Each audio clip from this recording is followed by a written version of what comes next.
muito bem-vindo, muito bem-vinda a mais um Bora Varejar, podcast semanal da Mercado e Consumo. Mercado e Consumo que você, espero, já conhece, é uma plataforma de notícias. A gente fala que é uma plataforma porque a gente é mais do que um portal.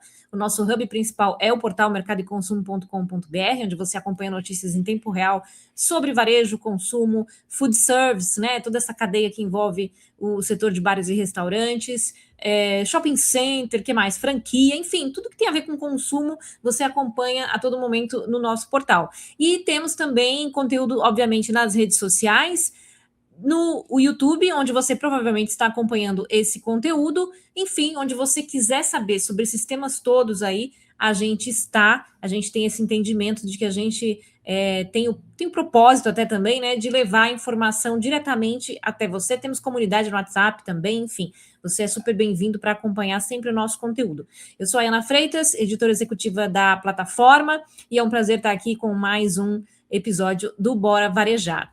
Bora Varejar, como a Mercado e Consumo, a gente trata no Bora Varejar de temas dos mais diversos. Hoje a gente vai falar bastante de delivery de comida, mas não só. A gente vai falar desse segmento, desse setor, né, que tem apresentado aí grande concorrência aqui no Brasil, não só no Brasil, mas estamos falando especificamente de um case brasileiro. Então, como que está essa concorrência aqui? Como que está a exigência do consumidor, né, com relação a várias coisas envolvidas no delivery, rapidez, preço, própria tecnologia, usabilidade de tecnologia, enfim. E aí eu vou trazer aqui para o palco já para apresentar para vocês o nosso convidado, que é o Bruno Gouveia, ele que é CTO do iQFome. Tudo bem, Bruno? Bem-vindo. Tudo bem, aí, Ana? Obrigado pelo convite aí. Acho muito legal a gente falar sobre esses assuntos todos. Acho que interior também é uma coisa que a gente não costuma ver tanto falar, né, sobre negócios que se expandem no Verdade. interior e criam raízes e tudo mais. Acho que vai ser um papo bom. Muito bom. Gostei que o primeiro interior que você falou com o interior. Puxou um R aí, já para E olha que eu situar. sou de São Paulo, hein? E olha que eu sou de São Paulo, mas você vai adquirindo, né? Exato, exato, vai se acostumando, né? Enfim, só para contextualizar aqui, o iQfome hoje é um dos maiores aplicativos de delivery de comida do Brasil, tem uma atuação forte no interior, como disse aí o Bruno, né? Desde 2020 ele está integrado a um ecossistema que é do Magazine Luiza, que é gigante, todo mundo conhece também, e hoje ele é um marketplace, né? Onde usuários podem pedir refeição, produtos de mercado, farmácia, pet shop, enfim, é um mundo também, né? É quase um ecossistema à parte também, né? E a gente vai falar justamente sobre como é concorrer nesse mercado, que é dominado por grandes empresas, muitas de fora, né, aqui no Brasil, do que o brasileiro tem fome, o que ele quer quando a gente fala de delivery especialmente. Bom, obrigada, Bruno, por participar aqui com a gente. Eu queria que você começasse falando justamente da história do iQfome, né, que nasceu no interior, foi ganhando escala. Qual que é hoje o tamanho? Sei que não dá para a gente citar todas as cidades aqui, mas áreas de operação, pedidos, enfim, quantidade de restaurantes, um overview aí da empresa. Bom, a Equifome é uma empresa de 18 anos, né? Fez 18 anos ano passado. A festa foi divertida porque a gente fez toda uma temática sobre agora o Ike que pode dirigir, né? A gente tem nosso mascote, que é o Fantasminha. A gente fez uma brincadeira ali dele tirando carteira de motorista, porque fez 18 anos. Foi uma empresa que surgiu com a Steph com o Igor, que são os fundadores que estão até hoje. Os dois tiveram uma ideia vindo da família deles ali, de uma experiência que eles tiveram fora do Brasil. E aí surgiu a ideia, eles começaram isso mais ou menos em 2007. E aí eles foram operando assim desde lá, antes de ter internet, era super telefone, era uma operação bem interessante assim. E você vê que o aspecto de empreender, ele vence qualquer barreira tecnológica, né? Você quer fazer, você dá um jeito de fazer. Então é bem interessante isso. O Arc desde o começo foi sempre focado em interior, né? Então a nossa operação ela continua sendo super focada em interior. Acho que o grande diferencial e a grande vantagem de estar no interior é você conseguir manter características desde o começo, assim, os grandes centros. Bom, eu sou paulistano, então eu nasci e cresci em São Paulo, eu sei a diferença grande que é, estar em São Paulo e ir no interior e outras cidades. Então acho que o Brasil se separa em blocos, né? São Paulo é um bloco, aí você tem cidades grandes e aí você tem interior, porque São Paulo é um bicho por si só, assim. E quando a gente fala de delivery, a gente ouve falar pouco, né, de outros players, né? Tem tantos players regionais, o Equiform é um deles, O Equiform, a gente hoje tem cerca de, acho que 700 cidades por aí. A gente tem, em 2024, né, a gente não fechou ainda o balanço a gente está nas semanas de fechar o balanço, então eu não consigo confirmar com você certinho aqui, que a gente ainda está nos últimos detalhes, mas a gente, em 2024, fez cerca de 1,3 bi de faturamento no ano, se eu não me engano, por aí.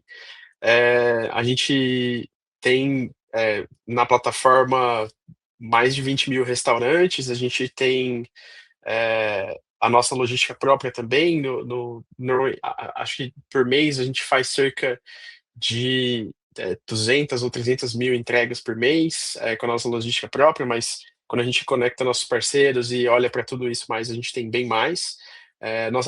Outra coisa interessante do interior é isso, né? A logística para food, normalmente ela é super importante de você operar, a plataforma operar. Mas para o interior não é tão bem assim, né, porque os restaurantes, como são cidades pequenas, normalmente são feitos pelas próprias pessoas ou pela família ou por quem está em volta da empresa ali, então é muita empresa pequena, e o pessoal tem muita opção por fazer isso, assim. Esse é um comportamento que também vem mudando um pouco, mas é interessante ver esses contrastes quando a gente olha principalmente para São Paulo, assim, né, e eu vivo em São Paulo aqui, mas eu sempre vejo esse contraste todo dia do que eu trabalho no dia a dia e quando eu vou para a rua fazer qualquer coisa, eu sempre contrasto a experiência que a gente está fazendo com o que é fornecido aqui, né, então é muito curioso. Muito bom, a empresa já é gigante também, né? Considerando esse tempo aí de atuação, o tanto de cidade que vocês operam, enfim, realmente ela é muito grande. E ela compete, como você comentou, e também eu comentei no início, com grandes players, né? Nacionais, muitos estrangeiros, chegaram players ou voltaram players aí estrangeiros recentemente. Como é que vocês se diferenciam, além desse foco específico no interior, né, na cidade de interior, como é que vocês se diferenciam desses grandes? É, o Acho que o grande diferencial do Ike vem primeiro no modelo de negócio, né. Nosso modelo de negócio, ele é um modelo de licenciamento, ou seja, a gente opera diferentes cidades no Brasil, com o que a gente chama de unidades licenciadas. A gente também tem unidades próprias, que são unidades que a gente opera 100%, mas o grosso da nossa operação fica entre as unidades licenciadas, né. Essas unidades licenciadas, basicamente, são pessoas que são empresas e pessoas que se interessam em representar o Equiform numa determinada localidade, numa determinada região, e elas adquirem o direito de representar e operar com o nome do Ike, para poder fazer, essa operação local ali. E aí a gente está falando de outras coisas além de food, né, a gente está falando de mais de delivery como um todo. Então, a gente vende farmácia, vende mercado, vende comida também, e várias outras coisas. Então, acho que um grande diferencial do Ike é esse, mas dentro desse diferencial a gente tem muitas coisas, por exemplo, operação, de delivery e operação de varejo, de marketplace, de plataforma, demanda muito um contato constante com a ponta e com os lojistas conectados na plataforma. Então, ter esses licenciados definitivamente é um diferencial grande, porque a gente consegue ter essa distribuição, né. A gente está, acho que em 19 estados de 26, né, do Brasil. A gente opera do Acre ao Rio Grande do Sul, assim, a gente opera em diversos estados. São diferentes fusos, são diferentes culturas, são diferentes, climas, então em um lugar tá chovendo, no outro lugar tá muito quente, em um lugar às vezes tá noite, no outro lugar tá tarde, então é muito curioso, assim, a gente tem uma dimensão real do Brasil, assim, quando a gente opera em um negócio como esse, sabe. É muito bacana, muito interessante esse modelo, né, de licenciamento, e é o que você falou, né, acho que permite também uma visão mais localizada, mais específica aí dessas diferenças, né, que são Sim. imensas mesmo. Hoje, como eu comentei, vocês fazem parte do ecossistema Magalu desde 2020, né? Como é que vocês se posicionam dentro desse grupo? O que que isso traz de vantagem? Estar dentro do ecossistema, né? O que que traz de vantagem? Eu vou falar um pouquinho de mim antes de falar diretamente disso, porque, eu tô no grupo Magalu há cerca de 13 anos, mais ou menos. Eu entrei no Luiza Labs, no comecinho do Luiza Labs, quando a gente conseguia dividir 2 pizzas e estava tudo bem, o time era bastante pequeno. Então eu participei de toda a construção, de transformação digital do Magalu, construção de marketplace, fiz muita coisa ali com e-commerce, então passei por toda essa jornada e em 2024, na verdade 2023, no meio de 2023, comecei a conversar com a Steph, com o Igor, porque eu cuidava de uma parte que era muito conectada a todas as empresas do grupo, para conseguir conectar diferentes estratégias, e eu trabalhava na área de tecnologia, né, então eu cuidava bastante de algumas coisas diferentes de plataforma e engenharia dentro dessa parte do Luiza Labs. Então eu conheci a Steph e o Igor, e aí eles fizeram esse convite para eu poder, me juntar ao Ike. E aí, já existia, né, e sempre existiu essa declaração grande do grupo de ter essa estratégia de ecossistema, né. Então, dentro do grupo a gente tem o Equifor, mas tem Kabum, Netshoes, a gente tem Época Cosméticos, a gente tem Estante Virtual, e tem outras empresas que fornecem outros tipos de serviço para varejistas e para não varejistas também, empresas de conteúdo e tudo mais. A ideia nossa é conseguir somar nessa estratégia de ecossistema, né, então o nosso expertise é entrega em menos de 1 hora ou em poucos minutos, e conseguir fazer uma operação super distribuída e com qualidade, proximidade e identidade, né. Acho que uma coisa muito importante, que eu acho que, o Ike sempre teve isso, assim, quando eu entrei e fiquei conhecendo mais, eu sempre reparei muito nisso, assim, o Ike sempre teve uma identidade muito forte, assim, se você entrar nas redes sociais, abrir o app, você vai entender o que eu estou falando, assim, a linguagem é bem própria, a comunicação com os clientes é bem própria, é uma maneira bem diferente de se comunicar, e acho que isso é uma coisa que traz uma característica legal, porque o Magalu também tem isso, né, quando você olha o Magalu, você vê que é uma varejista que tem, quase 70 anos, então, com esses quase 70 anos, a gente ainda tem a Lu, e a Lu, ela também tem seus 30 e poucos anos, se eu não me engano. A Lu já vai trazendo também essa identidade super forte do Magalu, né, e o Magalu tem uma característica super forte também. Acho que todas as empresas têm essas características de identidade muito fortes, e todas elas conseguem trazer para a mesa esses diferenciais de know-how do que elas já fazem, de operações diferentes, especialidades em diferentes categorias e setores de atuação aí. Então o Ike traz isso, né. É muito diferente, assim, eu participei do mundo Magalu de marketplace, de Magalu vendendo estoque próprio como um P também, dentro de tecnologia, e vendo e estando no Ikeform, dá para perceber a diferença brutal que é a gente ter o Ikeform como uma plataforma pura, e o Magalu como uma varejista que se transformou, em um marketplace, que se transformou numa plataforma, multicanal, assim. Então é muito diferente as maneiras de operar os negócios, os tempos de operação. No Magalu tudo funciona 24/7, no Ike as lojas abrem e fecham todo dia. Então é muito legal essas diferenças, assim. É bem divertido poder entender os 2 mundos, como eles se cruzam, como eles se complementam. E eu acho que o Ike traz muito isso, assim, de conseguir entender e ajudar o Magalu a poder, navegar essas águas que são bastante diferentes, assim. Total, é. Magalu tem essa característica, né, a empresa, como todo grupo, de ser uma empresa, como você falou, né, de anos, décadas, e sempre inovando, né.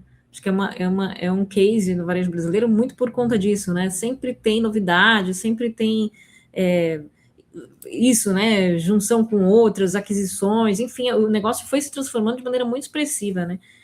E a própria Luiza Helena Trajano, o Fred Trajano também tem muito essa visão de que vamos testar, vamos, mesmo que a gente erre, vamos testando e vamos fazendo coisa nova, né? Acho que isso é muito, muito bacana e não por acaso a empresa se diferencia tanto. É, desafios quando a gente pensa em infraestrutura digital ou logística quando se atua no interior. Quer dizer, é desafiador atuar com logística no Brasil de maneira geral, né? Em qualquer lugar, em cidade grande também, bastante, inclusive, né? Mas como que é isso transposto para o interior, para os interiores, né? Já que a gente está falando de tantos Brasis aí. Sim. Bom, acho que um desafio, né, um dos muitos desafios que a gente tem no Ike é logística, com certeza. Acho que o desafio maior aqui, quando a gente dá um passo, é o todo integrado, né, é conseguir fazer a gestão das entregas, da experiência para o cliente, da experiência para os nossos licenciados, da experiência para os nossos lojistas, para os nossos entregadores, fazer tudo isso, ser bem harmonizado e dar o resultado, né. Acho que essa é o desafio maior e o mais legal, assim. Olhando para especificidades logísticas, eu acho que o Ike tem, a gente tem essa característica de interior que, ao contrário, como eu tinha comentado, né, no interior a gente tem uma dependência de logística própria, digo, nós fornecermos serviços logísticos menor do que, em cidades grandes, né. Então, quanto menor a cidade, mais, simples é essa complexidade por natureza, né. Quando você vai para uma cidade interior, você consegue, fazer qualquer coisa na cidade em 15 minutos, é muito melhor do que em São Paulo, que qualquer coisa você precisa de 1 hora, no mínimo. A menos que você vá na rua do lado, que você vai demorar talvez 15 minutos, 20, meia hora. Mas ainda assim é muito diferente os ritmos, assim. Operar no interior é brutalmente diferente de operar em São Paulo também, assim. Tem algumas coisas que você pode aproveitar, mas São Paulo, especialmente, e a grande São Paulo como um todo, tem complexidades logísticas para esse tipo de mundo, que são extremamente diferentes do interior, então se aventurar em querer fazer isso também não é uma coisa que está super no nosso horizonte, assim. O CAC de São Paulo e de grandes cidades não é um negócio que atrai a gente. E ao mesmo tempo, os nossos concorrentes, eles estão muito dedicados a crescer nesses lugares, então para nós não faz muito sentido a gente brigar num lugar onde a gente não tem a mesma natureza de operação, a gente não tem o mesmo ímpeto, por investimento, meio sem olhar um pouco o retorno, né, colocar muito mais dinheiro do que o retorno dá e olhando muito para o futuro se isso talvez se recupere e tal. O Ike não tem esse histórico, né, a gente historicamente nunca foi uma empresa que teve funding de ninguém, nem do Magalu. O Magalu nunca, fez funding de nada, a gente sempre foi uma empresa que operou muito parceira dentro do Magalu. Desde que entrou aqui, o Ike sempre foi uma empresa que conseguiu, ser muito parceira, operando com muita autonomia, conseguindo estar muito próxima dos objetivos e estar ali do lado do Magalu ajudando e trocando sempre que a gente, enxerga oportunidade, e o Magalu também enxerga oportunidade. Eh, e a gente tem, esse grande aspecto de poder, navegar essas dificuldades do interior, olhando e aprendendo com o grupo de forma nacional, né, porque a gente é a única empresa que tem essa característica, então a gente participa de muitas agendas com os nossos pares das outras empresas, em coisas que são nacionais e tudo mais, e a gente consegue traduzir um pouco em como fazer um pouco desses aprendizados se tornarem coisas locais e regionais para as cidades que a gente opera e para os restaurantes e tudo mais. Muito bom. Falando ainda de tecnologia, a gente está falando de questões bastante complexas, né? É, o que tecnologicamente, você é uma pessoa de tecnologia, que atua com tecnologia especificamente, mas não só, né? O que é mais desafiador, assim, quando a gente fala de tecnologia para os sistemas de delivery, né? É justamente logística, meio de pagamento e as ofertas variadas que a gente tem que oferecer hoje para os clientes, né? A coleta de dados ou o tratamento desses dados, né? Tratar bem também, de maneira interessante esses dados, fornecer uma boa experiência, usabilidade para o cliente. O que você diria que é o mais desafiador? Olha, eu diria que o clássico de TI é o mais desafiador, mas, ele é só o começo. O clássico de TI desafiador é você entregar tudo no tempo e no orçamento, né, esse é o o básico de TI. Qualquer gestor de TI tem essa frase como o primeiro item da linha ali. Mas, quando a gente olha para conseguir entregar a tecnologia, e comigo na minha cadeira eu também sou responsável por segurança, produto, tecnologia, qualidade, experiência e diferentes disciplinas aqui. Então, olhando esse bolo como um todo, para mim, e para o meu dia a dia, a maior complexidade é fazer tudo isso, ser harmonizado em valor.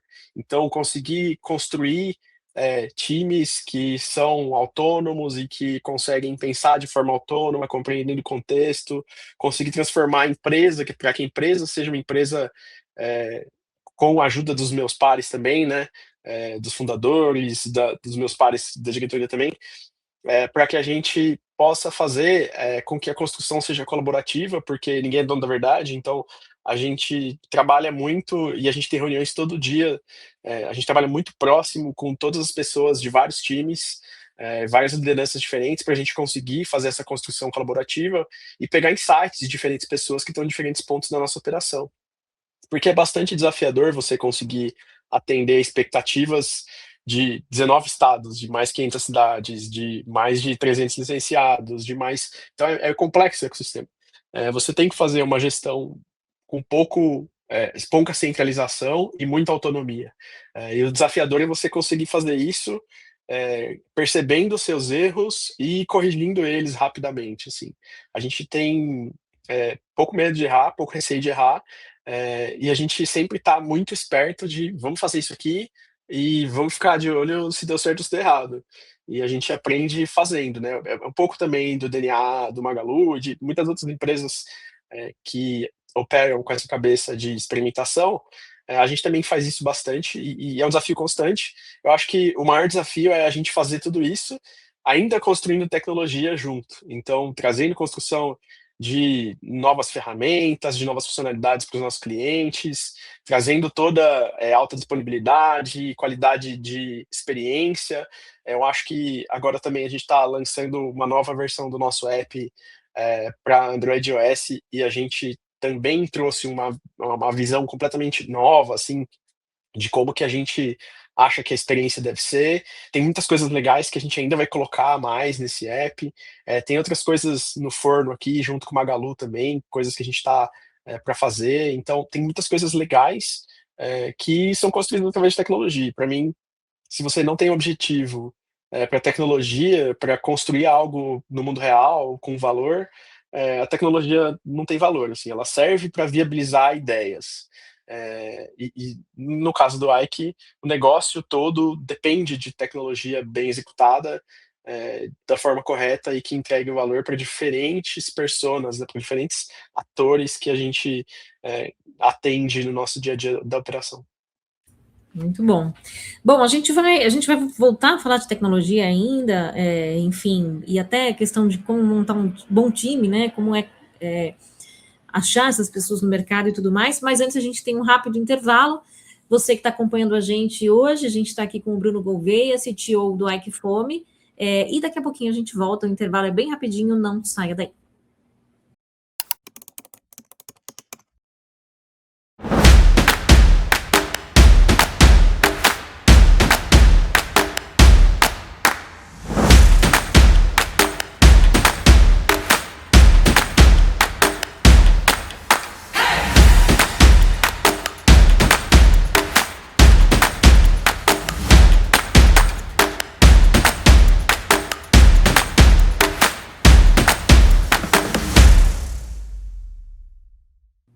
De volta com o Bora Varejar desta semana. O meu convidado hoje é o Bruno Gouveia, ele que é CTO do Ike Fome. A Ike Fome, a gente já estava falando aqui no primeiro bloco, é essa grande empresa de delivery que atua nas cidades do interior do Brasil e está realmente em todo o Brasil. Quando a gente fala de Brasil, a gente está falando de 19 estados hoje, mais de 700 cidades, enfim, é realmente uma empresa bem grande que foi aí expandindo sua atuação nos últimos anos, hoje faz parte do ecossistema do Magazine Luiza. Bruno, você no primeiro bloco falou também que hoje sua posição é de CTO, né?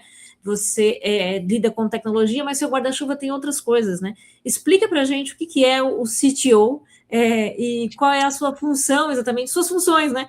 Exatamente aí no Ike Fome atualmente. Boa. CTO, tradicionalmente, é alguém que senta numa cadeira e que é responsável pelo ciclo de tecnologia mais técnico como um todo, né? Então, tradicionalmente, é uma pessoa que vai olhar todos os âmbitos de produção de valor através de tecnologia. É, e aí, em diferentes negócios, tem diferentes temperos que se colocam nessa cadeira, né? No meu caso aqui, existem algumas coisas adicionais que eu acho que favorecem bastante. Por exemplo, o produto e a parte de experiência, usabilidade, são coisas que estão junto comigo aqui. Eu acho que isso tem um grande valor para quando a gente fala, especialmente de uma empresa digital como é o Ike, né? Eu falo com o Igor, que é um dos fundadores aqui, que o que a gente faz é pixel numa tela.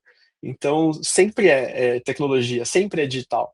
Então, a gente precisa ter esse cuidado grande aqui. A minha vinda para cá foi para a gente conseguir dar corpo e preparar muito o crescimento e a evolução e a expansão do Ike, para a gente poder abrir em mais cidades e começar a operar em lugares que hoje a gente ainda não opera. Então, mas para tudo isso você precisa fazer um trabalho forte, de engenharia, de revisão de capacidade de engenharia, melhorar os ciclos de desenvolvimento e como a gente é capaz de produzir, valor com entregas de software, né, então tem um trabalho grande de engenharia de software, de arquitetura, e casado com isso tem esse trabalho de produto e de experiência.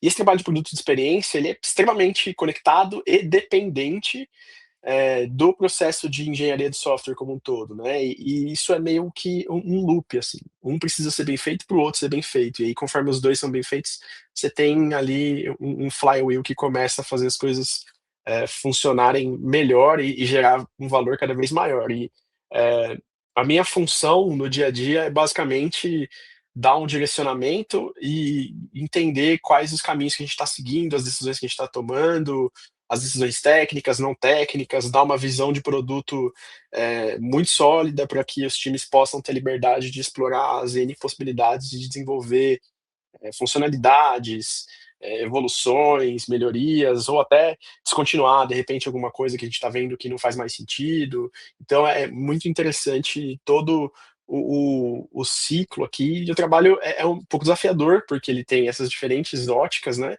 mas ao mesmo tempo ele é bastante legal, assim. Eu sou uma pessoa muito curiosa, acho que a maior característica que eu sempre tive desde criança foi curiosidade, assim. Então é legal porque todo dia eu aprendo alguma coisa nova com alguém do time, com alguma coisa que a gente faz, alguma coisa que a gente não faz, alguma coisa que a gente poderia fazer melhor ou alguma coisa que a gente errou. Então é muito interessante quando você olha por esse olhar de aprendizado, assim. Você estava no Magalu há 13 anos, é isso, né? Isso. E aí, e no Ike Fome há quanto tempo agora? Agora eu tô há 2 anos, desde 2000 de janeiro de 2024. E você sempre foi um cara de tecnologia.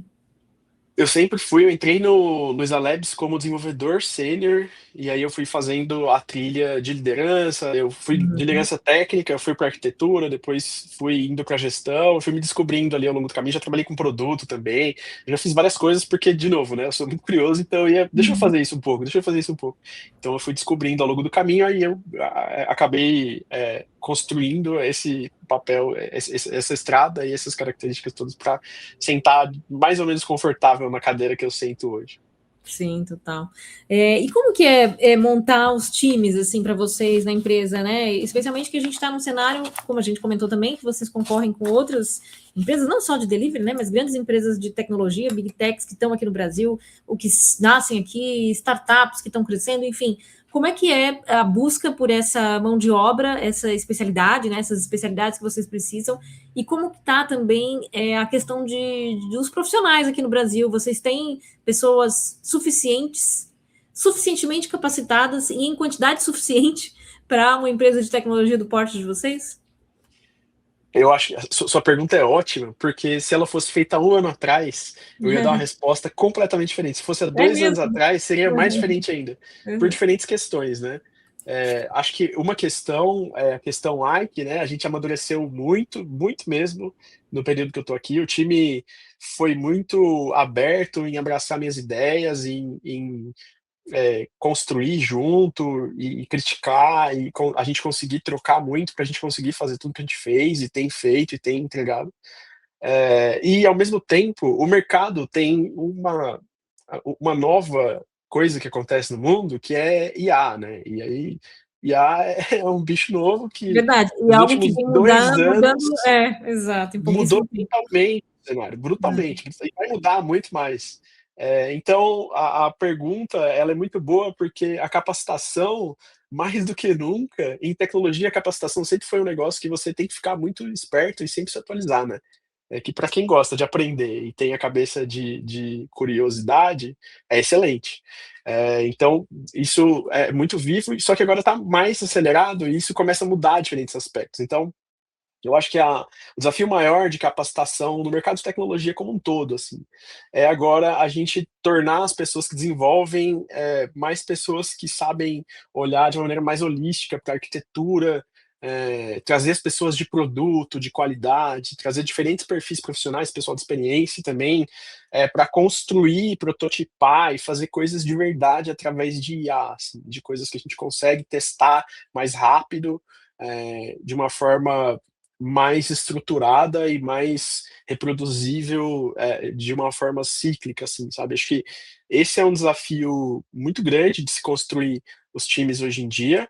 É um desafio bem legal, porque, de novo, né, as ferramentas estão a cada mês você tem uma coisa nova acontecendo, é muito difícil acompanhar as coisas de IA, assim, eu tenho uma rotina específica para conseguir fazer isso. E é bem demandante, mas é interessante, porque você está muito próximo de algumas coisas que trazem uma evolução muito grande, muito rápido, assim. Então, nos últimos 6 meses, a gente conseguiu fazer muita coisa graças a isso. O time, de novo, né, agradeço sempre o time, porque todo mundo abraçou muito as minhas ideias. A gente, obviamente, né, como toda mudança de paradigma ou reforço de cultura para algum lado ou outro, diferentes pessoas às vezes não concordam com isso e pretendem seguir para um caminho separado, mas eu acho que, majoritariamente a gente teve um sucesso grande nessa adesão de uma cultura nova de engenharia, de produto, onde a gente consegue fazer, essas coisas de uma forma mais colaborativa, mais coordenada, onde todo mundo faz parte, a gente não tem muito uma cultura de herói, assim, que eu também acho que é um perigo para os negócios, né, você ter uma cultura muito de herói, em que alguém faz um negócio muito grande, essa pessoa é super chave. Eu acho que isso tem as suas vantagens, mas eu acho que isso tem problemas muito sérios também. Então, acho que esses são alguns dos desafios, assim, de construir um time de tecnologia, de capacitar. Eu acho que hoje também IA provém, um nível de produtividade que é muito diferente, então a própria questão que você trouxe de se a gente tem headcount que deveria e tudo mais, primeiro que a gente nunca vai ter o headcount que a gente quer, todo mundo que eu converso está sempre: "Pô, mas eu precisava de vaga", nunca ouvi alguém falar: "Não, tô tranquilo de vaga aqui, não preciso de ninguém", é muito, muito, muito raro isso. Acho que eu ouvi talvez 2 ou 3 vezes na minha carreira inteira. Mas eu acho que com o IA, e com as coisas que a gente consegue ir testando e crescendo, a gente tem oportunidades de conseguir tatear melhor e trabalhar com mais profundidade e mais qualidade dentro das pistas que a gente segue, sabe, decide seguir, assim. E esse tema de IA, obviamente, seria um dos temas tratados aqui, vai ser agora, que você já trouxe, na verdade, até já falou bastante, né, de como vocês estão lidando com o tema, mas, e aí eram duas perguntas que eu acho que dá para você resumir numa só, como que a IA tem influenciado a empresa, né, de uma maneira geral, o que já deu para fazer, o que você imagina que, para onde será que a gente vai ainda, porque é tudo muito rápido, né? Na questão dos times também, qual o impacto que a IA pode ter, se é uma troca, uma substituição do tipo de profissional, se é uma redução do quadro de funcionários, enfim, como que vocês imaginam? Eu imagino, e aí já falando do ponto que causa mais ansiedade diretamente, né. No que a gente tem pouco mais de 300 pessoas para um negócio do tamanho que é, com a complexidade que é. Então a gente é um time super otimizado e super enxuto, assim, eu não acredito muito, em redução e qualquer coisa de tipo, de coisa nesse sentido, porque eu acho que a gente ciclicamente costuma fazer uma revisão de produtividade, de como a gente está com o engajamento dos times e como as pessoas estão, se está todo mundo bem, se está todo mundo produzindo bem, se está todo mundo com a cabeça boa para conseguir trabalhar focado e tudo mais. Então acho que não tem muito isso. Eu acho que naturalmente, assim como o meu trabalho mudou e vai mudar por conta de todas as capacidades que, as IAs, as LLMs e tudo mais traz para a gente, eu acho que todos os papéis vão ser impactados inevitavelmente, assim. A gente vai aprender a fazer as coisas de outra forma. Eu acho que dentro do AI que a gente vai conseguir ganhar muita velocidade, porque eu acho que um diferencial grande de empresas pequenas que conseguem se mover rápido é ter foco, muito foco. E a gente tendo muito foco com uma grande capacidade que a IA traz, a gente vai conseguir gerar muito mais valor do que a gente está tendo hoje, que já era muito maior do que alguns anos atrás, assim. E a gente tem uso de IA em diferentes fluxos, acho que todos os times têm. Acho não, tenho certeza que todos os times têm, porque até no RH tem uso de IA, assim, e RH normalmente, não é uma área que está super atualizada com tecnologia tradicionalmente no mundo corporativo, né, mas no Ike é assim, no Magalu também é assim, então é interessante, assim, como a gente, tem essa adesão grande do time pro uso de ferramentas, assim, para coisas que estão voltadas para o cliente, a gente tem muitas coisas que a gente está construindo, colocando em produção, tem várias coisas que a gente trabalha por trás dos panos, na parte de planejamento, de inteligência, de conseguir fazer, uma boa operação eficiente financeiramente também. Tem várias coisas que a gente tem feito, nesse âmbito, assim, e, putz, eu acho que vale um papo daqui a uns meses para a gente voltar nisso, porque vai ter muita coisa legal que a gente vai fazer Vai nos ter próximos mudado 6 meses. muita coisa, né, também, Vai, provavelmente, certamente, né. certamente vai. Muito bom. A gente está falando bastante de, e obviamente a gente isso tem a ver também com o uso de dados, né? Vocês, como empresa de tecnologia, têm acesso a dados ali do consumidor final, dados muito ricos, né, desses consumidores, mas não só, até também por serem uma empresa de tecnologia, vocês têm um outro cliente importante ali, que são os restaurantes, né? Que são os restaurantes parceiros e tudo mais. Como que esses dados ajudam a melhorar essa relação e a experiência também, né, final do cliente final, consumidor, enfim, e dos restaurantes? Sim. Tem uma coisa legal aqui que no Ike, quando você falou lá no começo da introdução que o Ike também é um ecossistema dentro do ecossistema do Magalu, é verdade, a gente também é um ecossistema, né, a gente tem, mais algumas empresas aqui, tem o próprio Ikeform, tem a Plus Delivery, que é uma empresa, de delivery também, especializada ali no Espírito Santo, e a gente tem o Grand Chef, que é uma empresa que faz operação de salão, faz, operação de restaurante em si, né.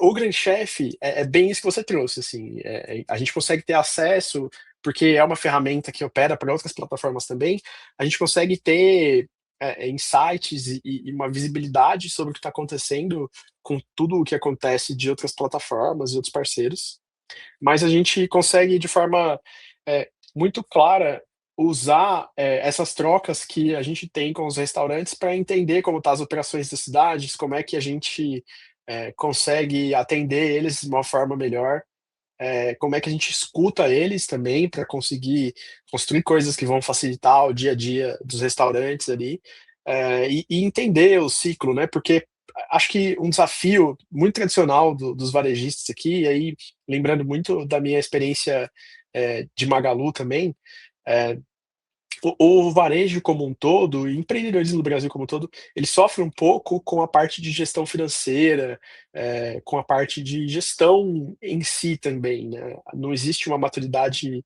eh, suficientemente boa para a gente ter uma robustez maior, e aí a gente tem, por consequência, indicadores que mostram o tempo de vida das empresas sendo muito menor do que potencialmente poderia ser, né. Então, acho que tudo isso traz para a gente vários insights de coisas que a gente pode construir, que a gente está construindo de fato, não só através, do Grand Chef, mas dentro do Equiform, dentro da Plus Delivery, como a gente transforma esse ecossistema todo em algo de valor maior e que seja percebido como uma coisa que, faz total sentido para um seller e um lojista, um restaurante estar aqui com a gente, né.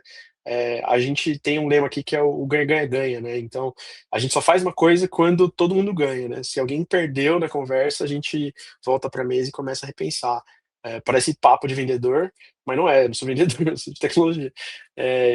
Eu gosto de não fazer as coisas quando ferra alguém, porque depois eu que me ferro em tecnologia. Então, ter isso como um argumento e uma cultura dentro da empresa ajuda meu trabalho demais, especialmente quando eu falo de produto e tudo mais. Então acho que esse aspecto é super positivo, assim. Muito bom. E uma última pergunta aqui, antes da gente ir para a finalização mesmo do episódio. A gente, consumidor final, né? A gente vê ali o aplicativo pronto, a usabilidade toda posta ali para gente, a gente vê o prazo, a gente vê, enfim, tempo de entrega, preço, né? A gente vê ali a experiência final. O que que você poderia dizer para a gente que acontece nesse bastidor do aplicativo de delivery que a gente, consumidor final, nem imagina? Nossa, essa pergunta ela é muito boa. Eh, Olha, eu acho que tem 1 milhão de coisas que acontecem que Nem talvez imagino. o consumidor não imagina, assim. Eu acho que todo o esforço que existe, pra conseguir fazer com que, campanhas funcionem, com que os restaurantes, mantenham um serviço de qualidade, com que a gente tenha um nível de operação e de atendimento que vá sendo feito muito bem, acho que todas as coisas que estão embaixo das engrenagens que fazem esse dia a dia dessa construção, são muitas coisas que as pessoas não fazem muita ideia, assim, de como a gente às vezes desdobra tantos indicadores, e consegue pegar alguma coisa para falar: "Putz, isso aqui pode ser um problema, para um grupo de pessoas, vamos trabalhar nisso aqui para conseguir melhorar". Então é interessante o quanto às vezes, a simplicidade percebida é uma complexidade oculta, né. A gente tem bastante esse trade-off, assim, na observação de diversos cenários, né. É bem interessante. Imagino, porque para a gente, e o consumidor cada vez mais exigente ainda, né? A gente é exigente hoje para tudo. Sim.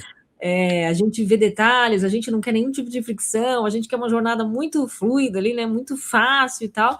E a gente tem, mas a gente não faz ideia do que custou para chegar ali, né? Do que se trabalhou, É batalhou, enfim. É muito tempo de quadro, de desenhando, é muita discussão. Eu, o Igor, o head de usabilidade aqui, de experiência também, a gente desenhando coisas e conversando e falando: "Putz, e se a gente fizesse isso aqui, e se a gente fizer aquilo ali? Por que que a gente não muda essa tela para fazer tal coisa? Por que que a gente não faz isso de outra forma?". Então é muita troca e muito desenho de coisas que às vezes parecem simples, mas que a gente sabe que depois faz muita diferença, assim, porque o consumidor ele é muito exigente, né, a gente como consumidor também é exigente, como você bem falou, então é interessante, assim, tem muita coisa que dá para fazer uma série de É. conversas só sobre essas complexidades e detalhes, assim. Para a gente, o usuário final é só a magia acontecendo ali, a gente não sabe direito o que aconteceu, como é que foi, mas, né? Quando tudo dá certo, sim.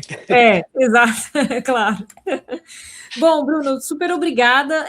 Antes da gente finalizar, a gente tem um quadro aqui que se chama Checkout, em que a gente pede para o nosso convidado mandar um recado final para o nosso público. Enfim, a gente fala muito com empresários, pequenos e médios empresários, grandes empresas também, que querem se inspirar, né, umas nas outras aqui, acompanhando o nosso conteúdo. Então, o seu recado final aí para o nosso público que está acompanhando o Bora Varejar da semana.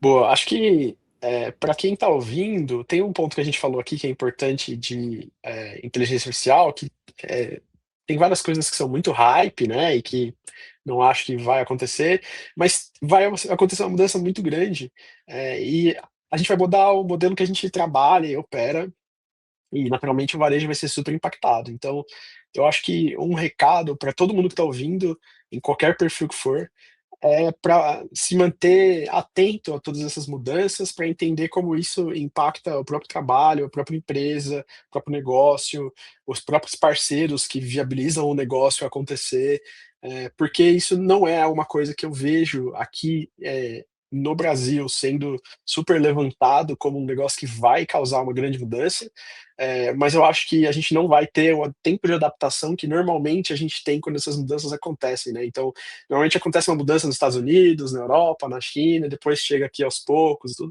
Eu acho que aqui a gente está falando de uma mudança que vai ser, menos, gentil com a capacidade de adaptação, ela vai entrar mais forte e eu acho que ela vai ser mais, impiedosa, assim, em quem não está atento. Então, acho que eu gostaria muito de ver mais pessoas e mais empresas, mais parceiros atentos, assim, porque isso vai causar com certeza uma mudança grande, assim. Mas, eu não gosto quando as pessoas trazem um olhar, sabe, de fatalidade, de desastre, de que tudo vai dar errado. Eu acho que tem muita oportunidade e coisa boa para colher disso, e eu acho que é esse olhar que todo mundo tem que ter, mesmo porque quem empreende, lidera, precisa ter isso, senão você vai desistir no segundo dia, assim.